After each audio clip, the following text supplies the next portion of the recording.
Alô? Fala de novo. Alô, alô, alô? Yes. Ok, então agora sim, boa noite. Boa noite. Muito obrigado por me receberem aqui, por estarem aqui. E hoje nós vamos falar sobre as nossas sombras, como sendo nossas oportunidades. Todos aqui têm sombra? Já prestaram atenção? Deu para ver? Bom, vamos... Aí, claro, todo mundo perguntando o que esse cara está falando, né?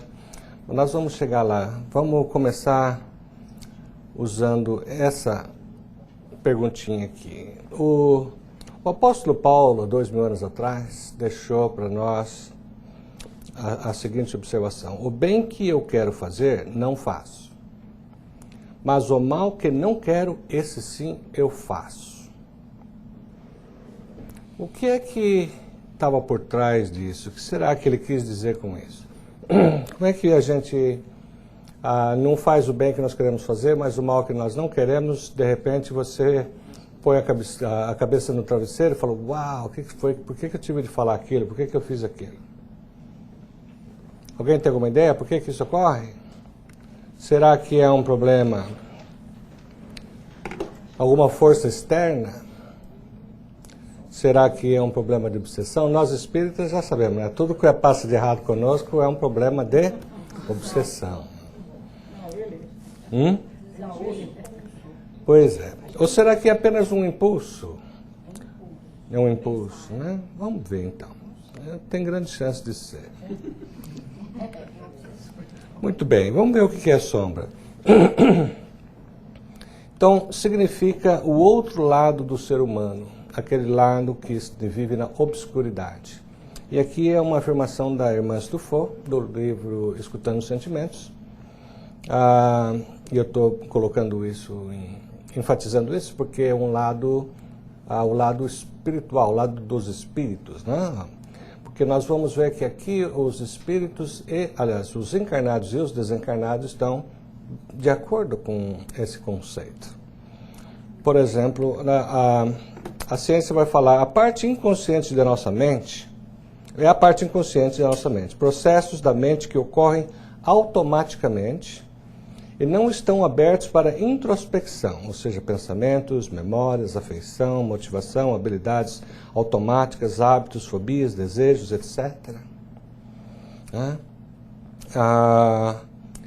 Então, a irmã está dizendo que é o outro lado do ser humano, aquele que vive na obscuridade. Então dá a ideia de alguma coisa realmente como uma sombra, uma coisa escura, né? Então, vive lá dentro, vive atrás da lua, né? Do lado de trás da lua.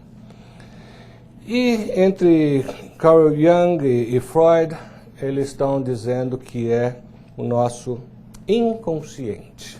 Mas mais do que isso, estão nos alertando para o fato de que esse nosso inconsciente, ele pode agir automaticamente e não estão abertos à introspecção, a análises, né? Então, continuando aqui o que seria sombra, o Carl Jung nos diz o seguinte: todos carregam uma sombra.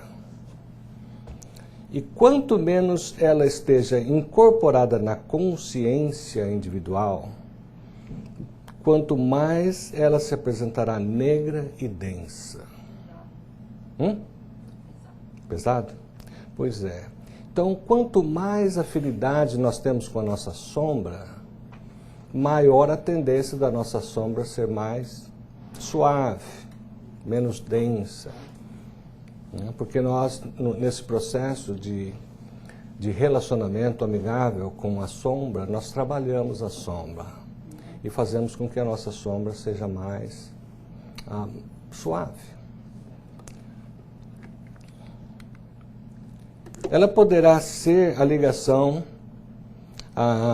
aos instintos animais mais primitivos. Pois é. Então todo mundo já sabe nessa altura o que é a sombra? Então a sombra é aquele nosso lado obscuro, mas cientificamente nós estamos falando do nosso inconsciente. Estamos aqui dizendo também o seguinte, que essa sombra, esse lado inconsciente, ele vai ser mais ou menos forte, ter mais ou menos impacto na nossa vida, dependendo do nosso relacionamento com essa sombra. Essa afirmação de que é uma ligação aos nossos instintos, é porque a sombra, ela sempre esteve conosco. Se é o nosso inconsciente, ou é parte da nossa mente, então nós nascemos com ela, e nós fomos acumulando ali, nessa sombra, nesse inconsciente, o que nós, na verdade, representamos hoje. A tendência é de aceitarmos o que gostamos de nossas sombras e rejeitar ou ignorar todo o resto, a parte que não queremos reconhecer. Daí temos sombra negativa e sombra positiva.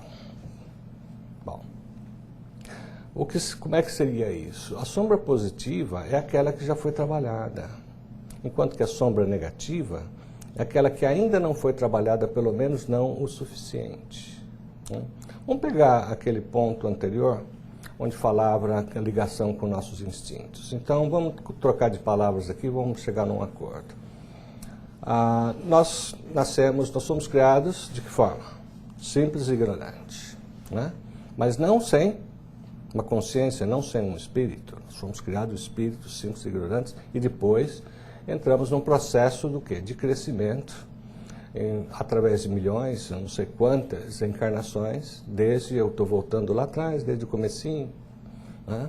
Até nós conseguirmos, vamos dizer assim, nos aperfeiçoarmos, nos aprimorarmos, liberarmos de todos os instintos negativos que nós adquirimos durante a nossa jornada. Nesse processo, vamos pensar um pouquinho no hoje, por exemplo. Quando se alguém fala para você que você é uma pessoa arrogante, definitivamente você é uma pessoa mentirosa, não é? Então, a gente não vai nunca aceitar, nem mesmo considerar que nós possamos ter um pouquinho de arrogância. Mas isso não somos nós, aqui é o outro pessoal lá fora. Isso. E aí o que acontece? Se alguém fala para você, nossa, mas você é uma pessoa tão carinhosa, fala, definitivamente eu sou, exatamente. Então veja, você tem uma tendência a tratar com muito carinho, muito zelo, 24/7, as coisas que você gosta em você, né? Mas as coisas que você não gosta em você, né, como o exemplo da arrogância, você não quer saber dela. Não estabelecendo essa relação com esse lado negativo seu, que é a sua sombra, um dos elementos da sua sombra, ele vai ficando relegado para um trabalho em algum dia no futuro, se der tempo.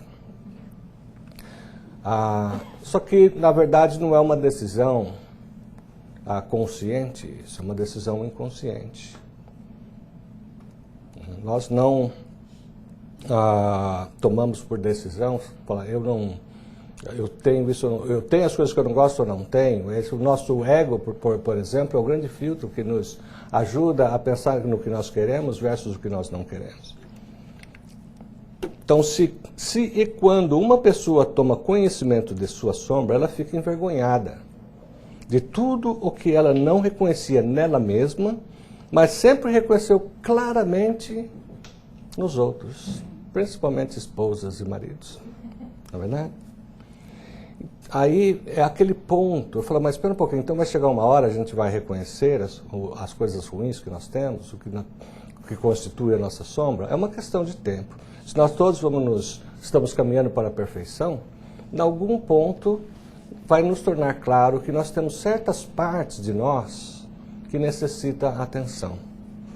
Não é verdade? E olha que nós estamos numa situação muito boa, nós estamos aqui já na virada, quase na transição planetária, nós já corremos muito, começamos no mundo primitivo, nós já trabalhamos bastante. Mas será que ainda nos falta trabalhar ainda um monte mais? Ainda nos falta muito, na verdade. Então, se isso é verdade, nós temos partes de nós que não estão boas. Mas quais partes é essa? Eu pensei que eu era perfeito? Que história é essa? Um dia, né, mais cedo ou mais tarde, pode ser pela maturidade, né, pela vivência, pode ser pela doença e pela dor, que nós vamos reconhecer certas coisas que antes a gente só reconhecia no vizinho. Né? No amadurecimento, né? Na vivência. Uma hora a gente amadurece. Pois é. Mas da onde surgiu essa sombra, então? Vamos voltar um pouquinho nessa pergunta.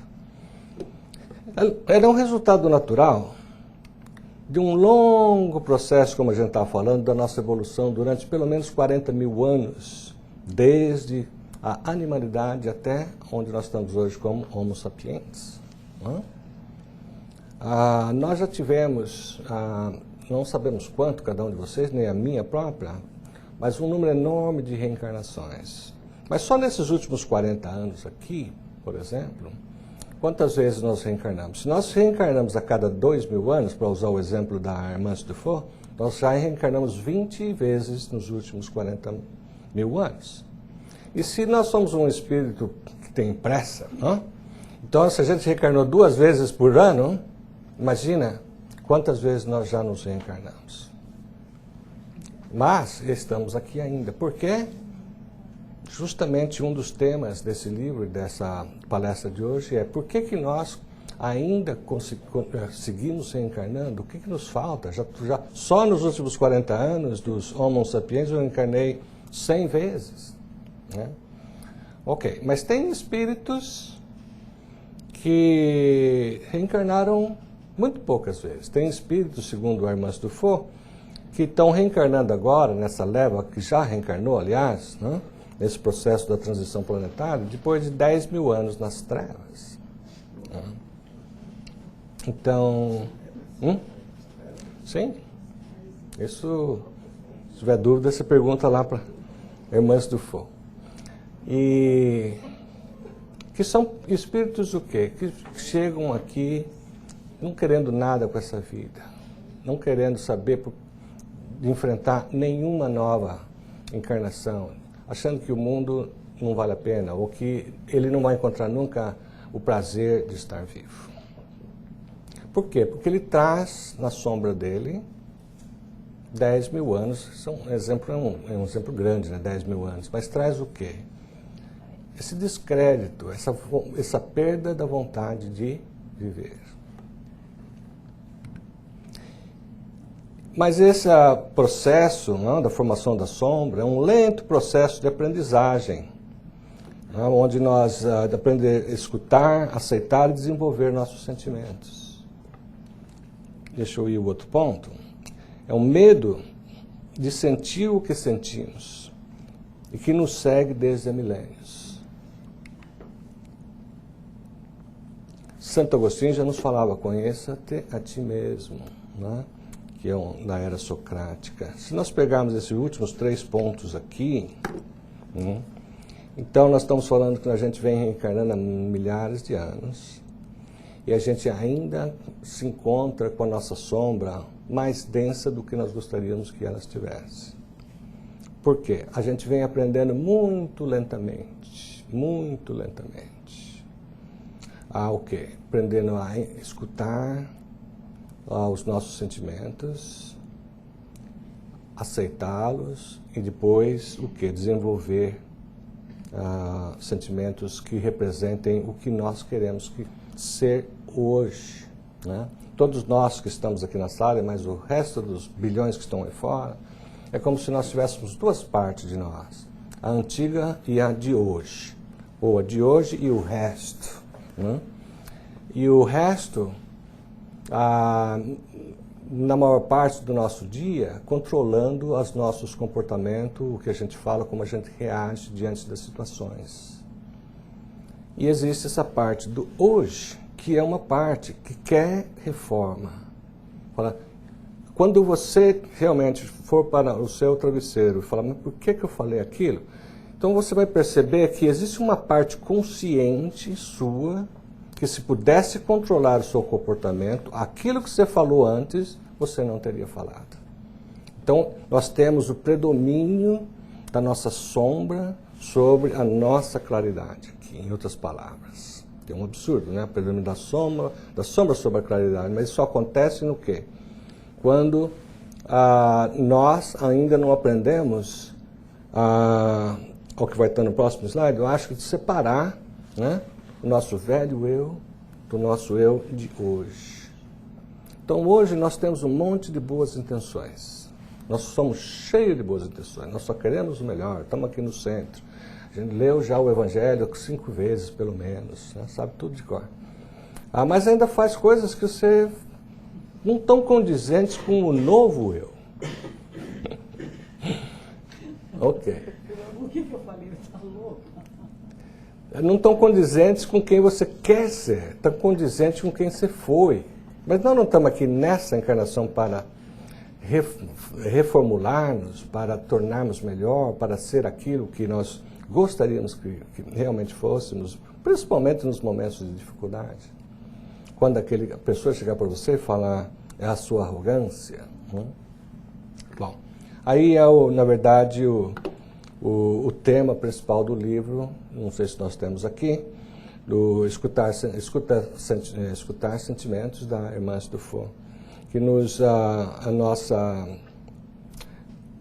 um livro muito lindo, muito bom, muito prático, muito direto ao ponto, para nos colocar bem na frente, panoramicamente, em perspectiva o que nós estamos falando aqui hoje.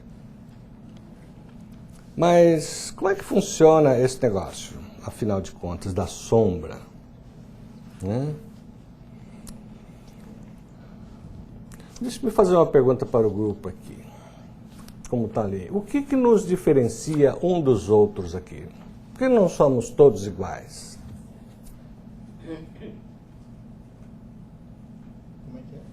Por que nós não... O que nos diferencia? Aquela primeira pergunta ali. O que nos diferencia um dos outros? Personalidade, não? É? Personalidade. Personalidade? Cada espírito é único, cada um tem os seus segmentos. Ok. Pode ser 10 irmãos, mas cada um tem os seus segmentos. Ok. O que mais que nos diferencia? Por que nós não nascemos todos aqui pelo mesmo processo e tudo mais? Aprendemos a falar? Pois é. Então, o que eu estou ouvindo aqui é o seguinte, que a gente nasceu nessa encarnação aqui, mas nós temos nosso espírito que já vem de antes. Né? E esse espírito tem memórias. Né? E ali vem aquela segunda pergunta, como seria se a memória não tivesse nenhuma influência naquilo que nós somos hoje, o que fazemos, como reagimos, como gritamos, como respondemos. Se a nossa memória, o nosso que está lá no inconsciente, não tivesse nenhuma influência, nós não sabemos o que está lá, nós só conhecemos a parte consciente. Né? Mas a parte inconsciente está dormente, será?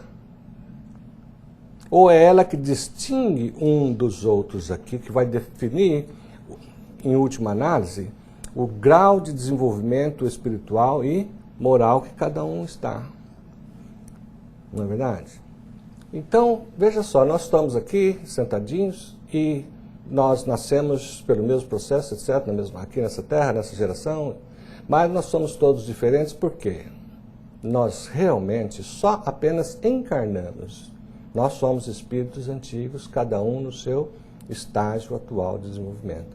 Além disso, nós trazemos a nossa bagagem conosco e o que nos diferencia um do outro. Não fosse assim, se todo mundo começasse do zero, né? E falava, ok, depois eu vejo o que eu fiz aqui e acumulo no saldo anterior, bom, mas eu estaria partindo do zero. E como é que haveria, por exemplo, como é que seria o progresso dos espíritos se não houvesse essa continuidade na verdadeira pessoa que nós somos, que é o nosso espírito que vive, o corpo é o veículo. Bom, se nós também, pensando bem na parte do meio ali, se o que nós trazemos na nossa bagagem tem um impacto em nós, na forma como nós vemos as coisas, na nossa capacidade de raciocínio, na nossa capacidade de fazer caridade, de compreender, na nossa fé, tudo que nós somos está onde? É um reflexo do que nós trazemos, mais aquilo que nós acumulamos nessa jornada. Não é verdade? Aí vem então o que nós estávamos falando antes, de nós sermos governados em grande parte no dia a dia por aquilo que está na nossa bagagem automatizada.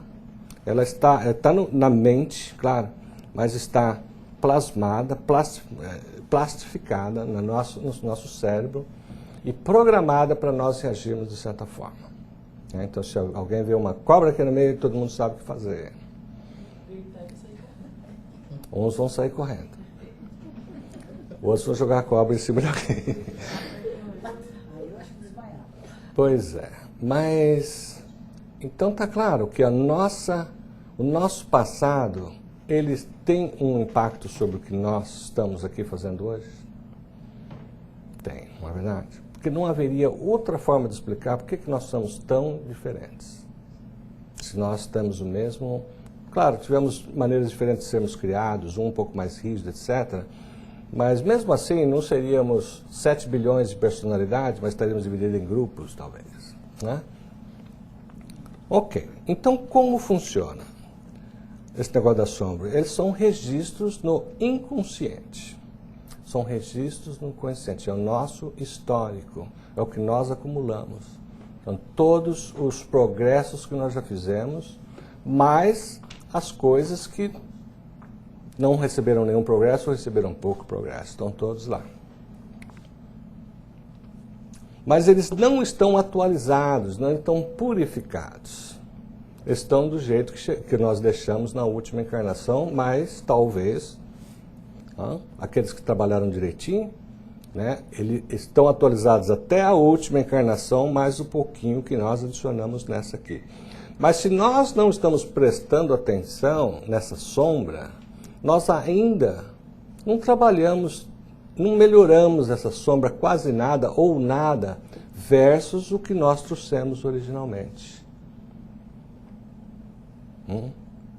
Está fazendo sentido isso tudo? Senão começa o começo de novo.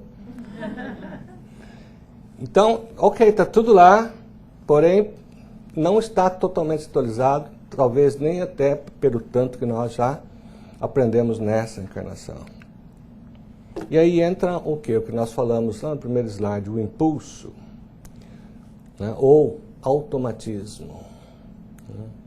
É muito difícil para muita gente entender o automatismo. Mas como? Não, você está me dizendo que eu reajo automaticamente? Que alguém me fala uma coisa, eu já reajo e falo aquela coisa automaticamente? Sim, é assim mesmo.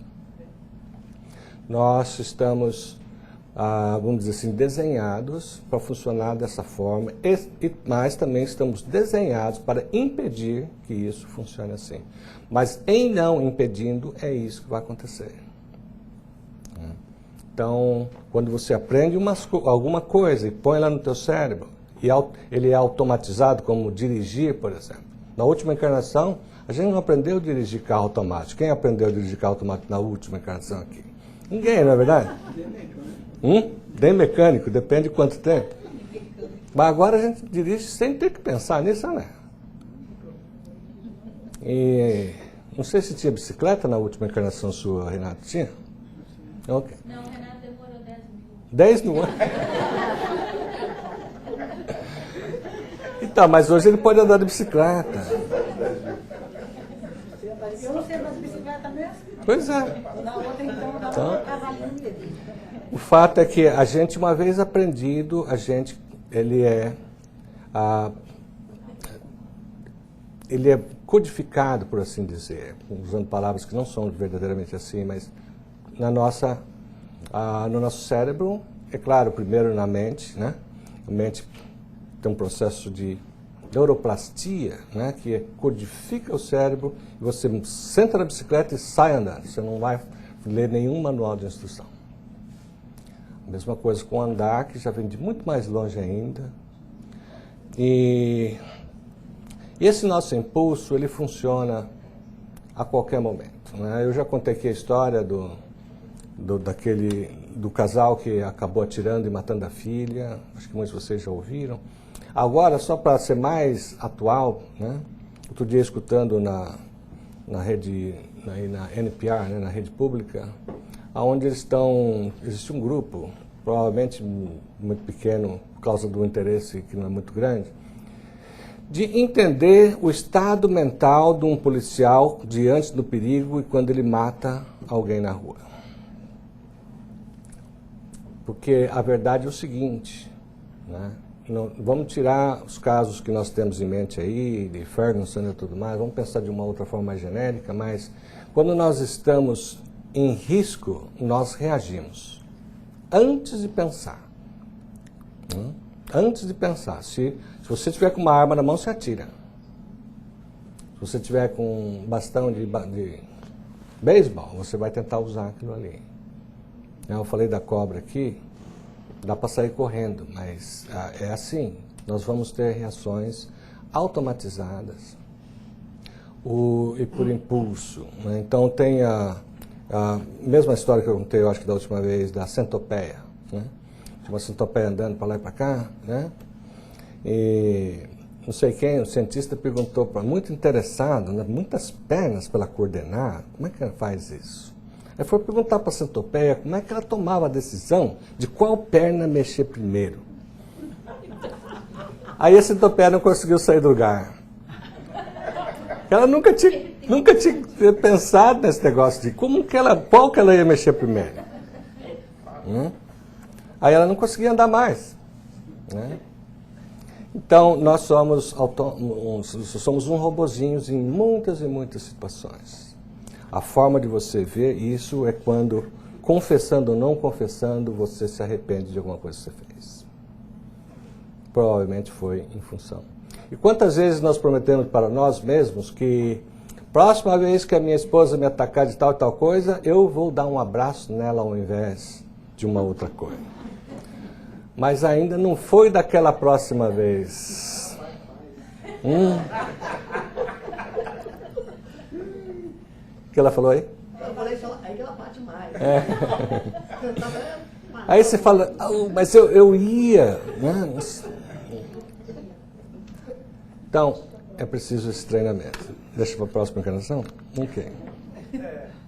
Mas o que fazer, afinal de contas? Nós temos que aprender, então, voltando àquele ponto, de aprender a escutar nossos sentimentos e a voz da consciência. Por que saímos do inconsciente para o consciente aqui? Né?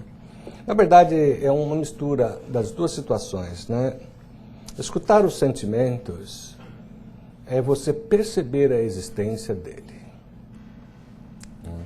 Vamos pegar a arrogância que a gente já usou antes, então.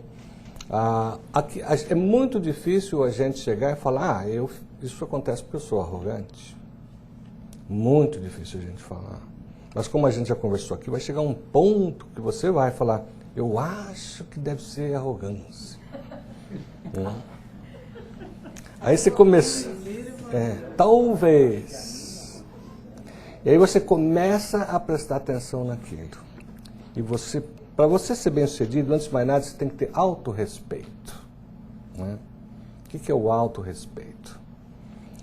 Nós temos que saber que nós não somos perfeitos, que nós temos sim um monte de partes de nós que precisam ser trabalhadas, e nós vamos trabalhar essas partes com compaixão, com amor, com autorrespeito.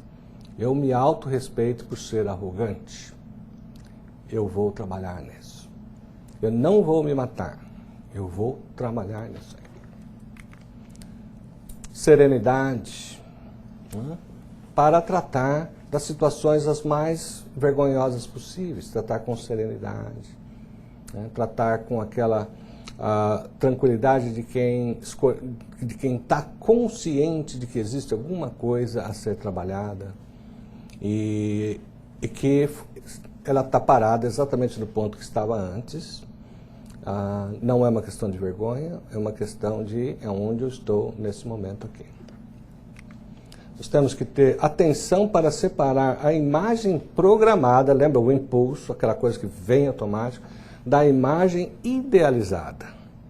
né? Quando você começa a prestar atenção nos seus comportamentos, por exemplo, e você tem o respeito suficiente para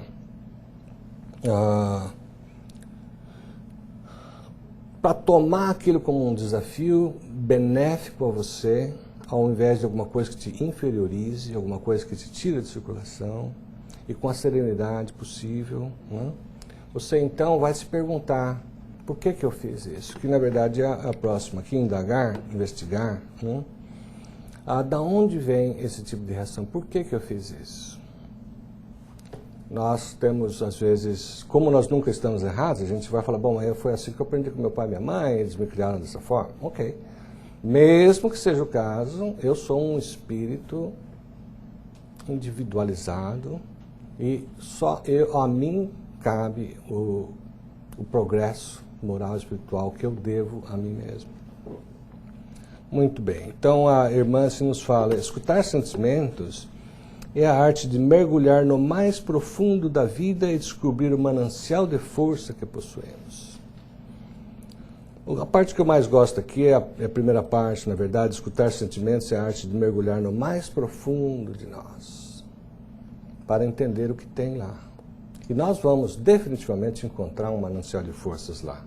Mas temos que estar preparados para encontrar aquelas debilidades que fazem diferença entre nós estarmos aqui e num mundo mais avançado. Então, a gente vai fazer isso com autorrespeito, serenidade. Verdade? Bom, ainda do que se pode fazer, eu fui lá no Alírio Cerqueira Filho, no livro Energia Mental e Autocura, um livro muito bom, aliás, onde ele sugere uma técnica que é a técnica PARDA, P-A-R-D-A. Desculpa. O que é a P-A-R-D-A? O P é de percepção, como nós já tínhamos falado aqui, perceber o que está ocorrendo conosco, o que é que eu estou fazendo. Perceber que há alguma coisa que não está bem. A minha reação, o meu comportamento, a minha impaciência, a minha ansiedade, né? Tem alguém aqui que tem problema de ansiedade? Não, nenhum, né? Obrigado.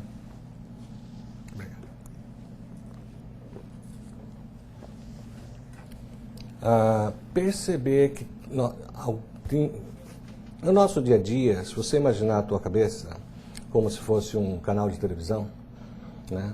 E com as cenas passando lá, de acordo com a velocidade do seu pensamento, o que aconteceria? Então, num minuto, a tua mente ia do carro para o escritório, para o farol, para o centro, para não sei o quê, e o dia inteiro naquela velocidade incrível ali, passando o seu dia a dia, as suas coisas que mais se perturbam. Plum, plum, plum, plum, plum. Isso é o nosso dia a dia. Muitas dessas coisas são repetitivas. Então, o problema do carro que está com o pneu furado vai voltar várias vezes durante o dia. O problema da conta bancária que está com um monte de dinheiro também vai voltar. Não é? E são coisas que você fica pensando. Ao mesmo tempo que isso está pensando, está passando por você um turbilhão de sentimentos. Vamos imaginar que esteja passando pelo coração. O problema do carro com o pneu furado pode trazer um sentimento do tipo, o quê? Frustração. Era um pneu quase novo. E aí você tem que perceber um sentimento lá dentro, um turbilhão de sentimentos que está passando por você. Se você quiser trabalhar alguma coisa, tem que entender qual é essa parte de você, esse sentimento que está chamando a tua atenção e você ainda não tinha ouvido. A gente faz um exercício do consultório sobre isso, né, de você voltar e conseguir identificar o teu sentimento maior que está interferindo com a tua vida naquele momento, e os resultados são sempre grande surpresa. Quando você realmente consegue falar, mas o que realmente eu estou sentindo? Porque você chega e pensa que você está com raiva, pensa que você está com ansiedade, você está com um monte de coisa. E você depura aquilo e fala, meu sentimento é de culpa, por isso que eu ajo do jeito que eu ajo. Uma vez percebido, você tem que aceitar, abrir espaço para aquele sentimento, para você poder trabalhá-lo. Como se estivesse tirando daqui, vou pôr aqui na minha mesa de trabalho e vou aceitá-lo. Que ele existe, está aqui e merece minha atenção, sempre daquele jeito, né? Com carinho, com compaixão, alto amor, alto respeito, serenidade. Aí entra a fase onde você vai refletir sobre aquele caso. Fala, bom, ok, o que está realmente me matando é esse sentimento de culpa que eu tenho com relação a tal e tal coisa. Você vai refletir sobre aquele caso em particular, de tal forma que você vai entendê-lo no contexto correto em que ele se passou, né? Não só o momento histórico, mas circunstancial, o que passava na tua cabeça naquele momento, o que te levou a fazer isso. E você vai chegar a um ponto onde você vai entender, como se você pegasse um problema, também é outra coisa que eu falo, vamos pegar esse problema aqui, vamos quebrar ele em várias partes, porque se eu pego o sentimento de culpa e tento resolvê-lo, talvez não consiga, mas aí eu começo a quebrar ele em partes, né? E você chega e fala, isso aqui tem a ver com tal coisa. Então você chega na parte que você precisa trabalhar. Uma vez que você chegou lá, você tem que tomar a decisão, né, de trabalhar. Aqui você tem que ter a intenção de mudar, por exemplo, ou a intenção de restabelecer, de reparar. E aí, por último, o Dr. Alírio nos diz, sem ação você perdeu tempo, né? Gastou adrenalina e todo o resto da serotonina, que você já não era muito, já foi embora também. Então agora, não adiantou nada o tempo que você gastou, você vai precisar voltar para o começo e continua com o teu sofrimento. Então, Parda, percepção, aceitação, reflexão, decisão e ação. Ok. Seguindo, agora olhando um pouquinho o lado científico das coisas, esse livro aqui do David Eagleman, que chama Incognito, The Secret Lives of the Brain, né? Isso tudo que nós estamos falando aqui, não é claro que não é segredo para o mundo espiritual, né? E aqueles que se comunicam conosco, desde Kardec até agora, mas já não é segredo para a ciência também, né? Aqui o livro é The Secret Lives of the Brain. Ninguém sabe ainda como é que funciona isso, mas sabe-se um pouco.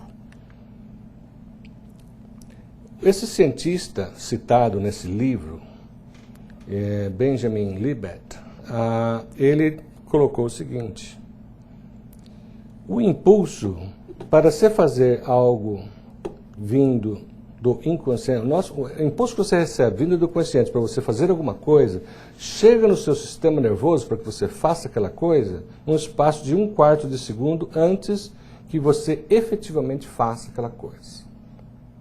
Então vamos lá. Aquele impulso, que a gente fala, agir por impulso. Não é por isso que eu bati na mesa aqui. Mas esse ato aqui, ele está atrasado com relação à decisão que eu tomei aqui na minha mente em 1/4 de segundo. Entre o comando e a batida na mesa. Mas, tem mais. O cérebro, na verdade, tinha começado já antes trabalhar no assunto. Eu vou falar para ele bater na mesa. Antes de dar a ordem, o comando, e depois vem o comando.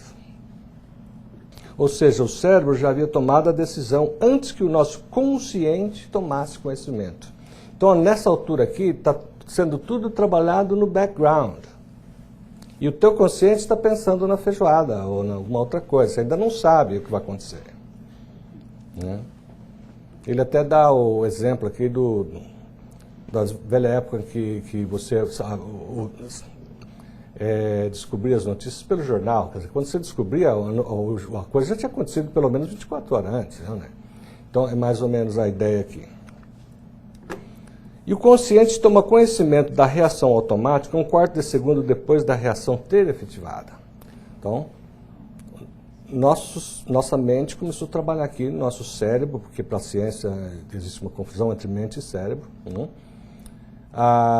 Num determinado ponto, depois que ela já trabalhou a ideia, ela deu o comando, um quarto de segundo depois eu bati na mesa e um quarto de segundo depois eu falei, uau, por que eu fiz isso?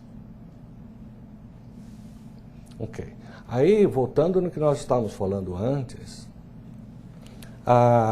sim, nós trabalhamos automaticamente uma boa parte do nosso dia. A forma como nós reagimos, a forma como nós pensamos, nos comportamos, etc. Não? É assim que nós funcionamos. Mas ele falou, então, existe um problema aí. Existe mesmo o livre-arbítrio? Não sei se o Luiz Lima já passou por aqui com a palestra dele sobre o livre-arbítrio. Então, o Luiz também, sem a gente conversar, e na sexta-feira eu vi a palestra dele, a gente chegou no mesmo ponto aqui. Afinal, existe o livre-arbítrio? Porque a conscientização do que você fez veio por último. Ok.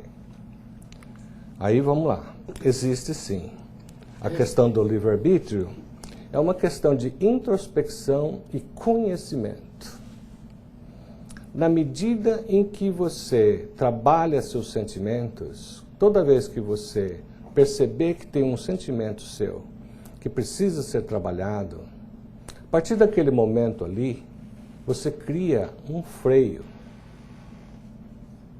Então, toda vez que a tua consciência falar bate na mesa, você não vai bater, porque já está automatizado um freio que intercepta naquele quarto de segundo para você parar e pensar.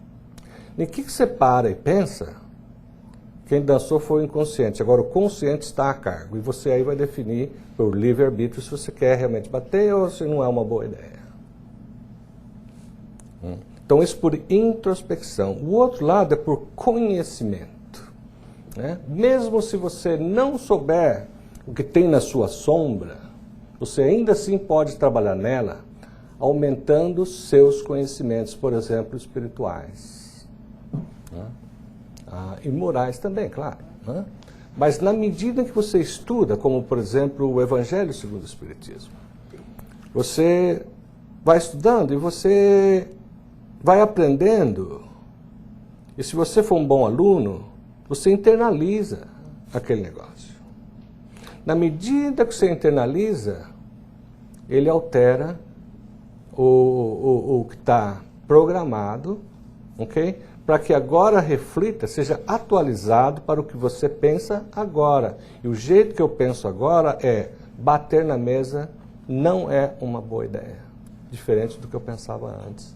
Então, quando nós estudamos o Espiritismo, a gente aprende um monte de coisas que tornam a vida mais fácil, não é verdade?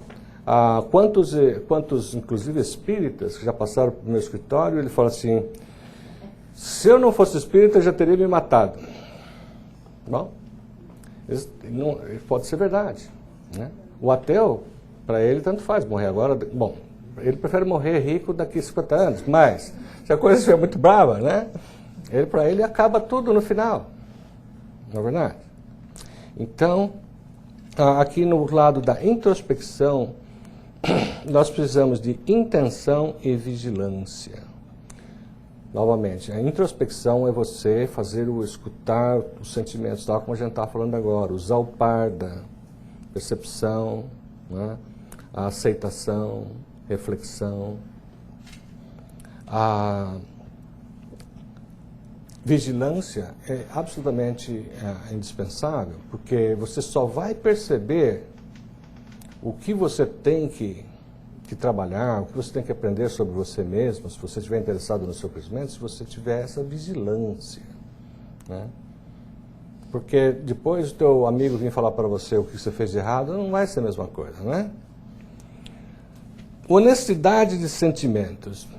O que será honestidade de sentimentos? É você aceitar que você, sim, tem um pouco de arrogância. Se não fosse isso, nós não estaríamos aqui.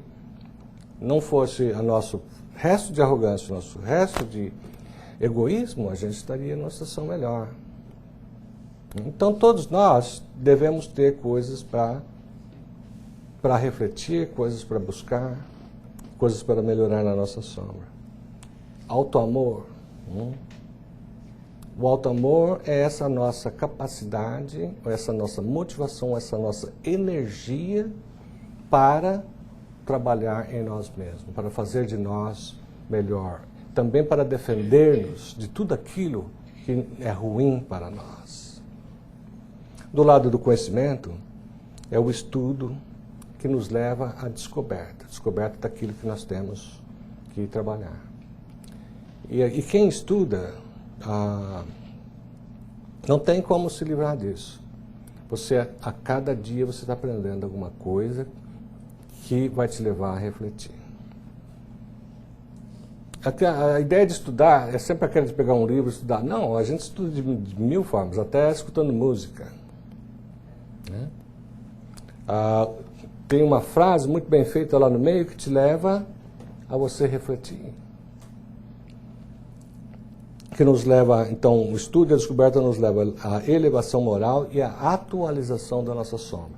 O ideal é chegar num ponto, então, depois de trabalharmos, que você não precisa mais se preocupar com seus impulsos, com seu automatismo, porque o que vier está ok, é bom, atualizado, reflete a pessoa que eu quero ser hoje.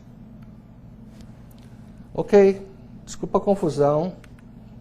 Mas boa noite e uma boa semana para todos.